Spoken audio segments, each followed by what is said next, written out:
On. It's on. Now it's my privilege to introduce Mita Choudhury, who holds her PhD from Northwestern. She is a professor, full professor at Vassar. She has written two valuable books as well. Convents and Nuns in 18th Century French Politics and Culture, followed relatively recently, absolutely, The Wanton Jesuit and the Wayward Saint, A Tale of Sex, Religion, and Politics in 18th Century France. Mita. It's like doing a dance. Yes, it's kind of interesting. So I want to start today by summoning up Colbert, Stephen Colbert, for you.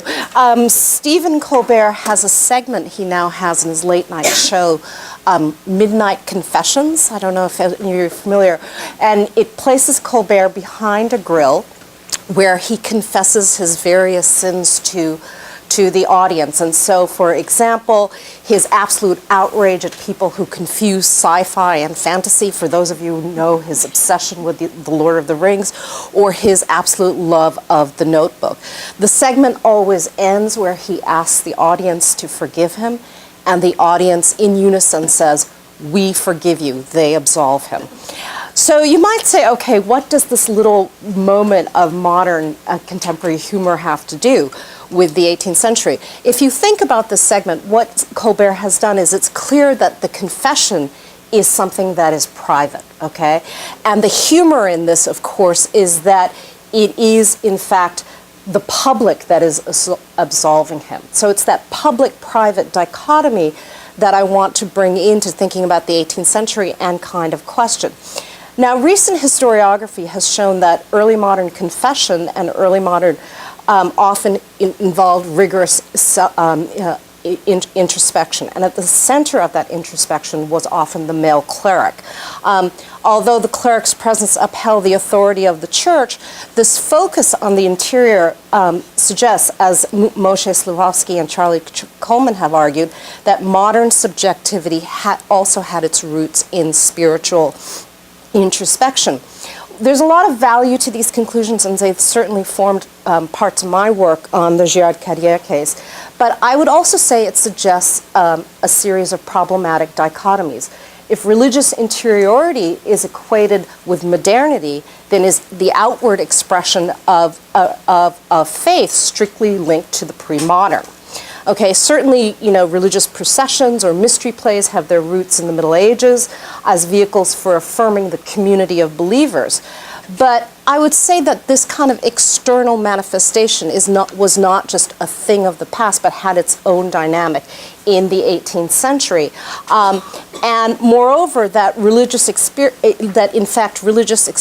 that we associate with the interior also were, in fact, carried out in the forms of spectacle. And the spectacle I want to interrogate is, in fact, the confession. And so I'm going to provide two examples, and I feel like I owe an apology for those of you who've heard me give too many papers on Girard-Carrière, because here's just one last segment. It'll be like the nuns. Eventually I will lose Girard-Carrière. Okay. One of the things in the 1731 trial of Catherine Currier and Jean-Baptiste Girard, Catherine Currier accused her Jesuit confessor Girard of seduction, bewitchment, and heresy, and how he used his role as confessor and spiritual director to get away with all of these crimes. So it was behind the confession. It's this idea that the confession is in many ways the starting scene of the crime. And so Currier, in making her accusations, goes before the public. And in my book, what I've argued is, in that many ways, what Currier does is she swaps confessors. Instead, during the trial, instead of a Jesuit, it was now the public that served as a kind of confessor. During the trial, in particular, there are two memoirs that are written in, quote, her voice, and she confesses her weaknesses, bears her feelings, and showcases the intimate world of her family. In other words, Currier gains a kind of authenticity by confessing her story to the public with the expectation of being pitied and ultimately of being absolved of any potential wrongdoing. And in some ways, I would say she anticipates Rousseauian transparency with its emphasis on authenticity of feeling, experience, and familial relations, and having just taught the Confessions. I think that's true. The important point here is that this act of transparency in the form of confession was in fact performed, and that this performance was necessary for atonement and absolution. But we can say, okay, the Currier affair is just one story, but there's a larger story that comes nearly 20 years later when confessions again transform into theatrical moments, and that has to do around the billet de confession.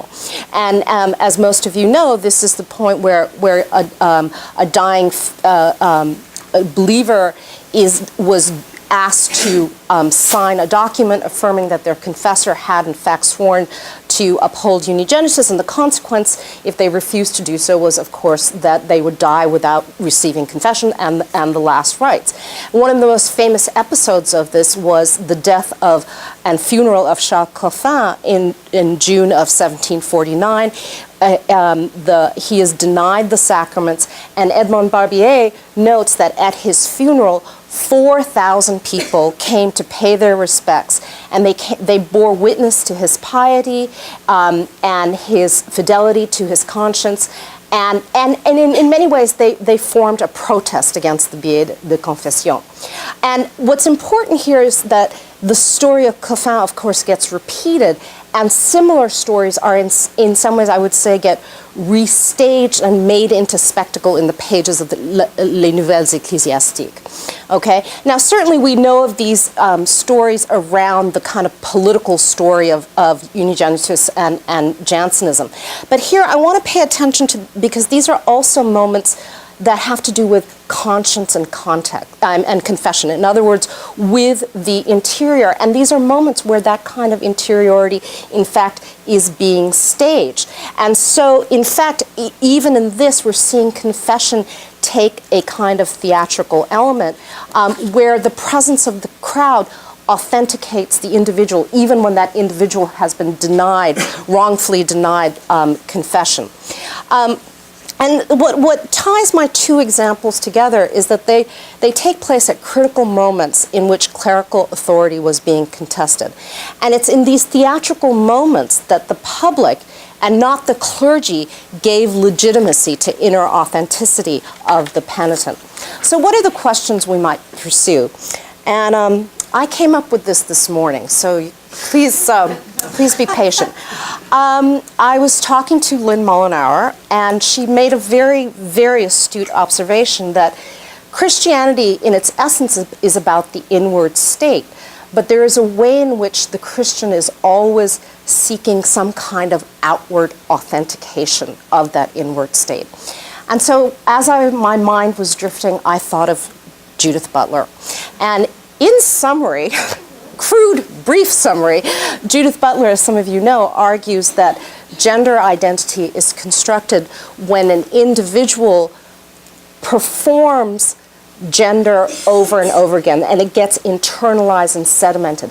And might we not also think of the individual believer's own faith and own sense of being a believer is also performative in that way?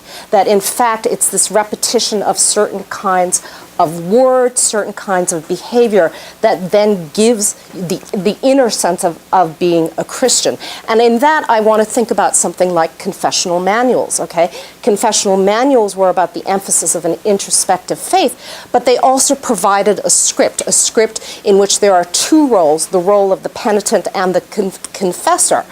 And so what we have then, and it's through that you have this ritual of atonement and absolution, and finally an affirmation of faith, of that faith being pure and within.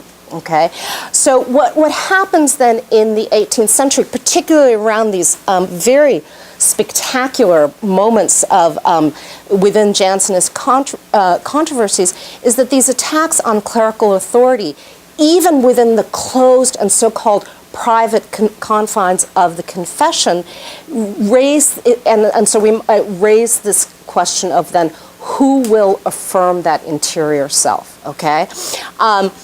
And so we might say, is this a moment of actually secularization, that's what we're seeing? And so it becomes a question of this task of performativity shifts, because now what we have then is that the self seems to being authenticated not by the clergy, but by the public. But it is still a kind of religious self that keeps being performed over and over again. And in part, what I'm curious about is to continue thinking about the place of religiosity in the public sphere, not just in the context of the political, which has been done a lot, but in larger cultural forms. Thank you.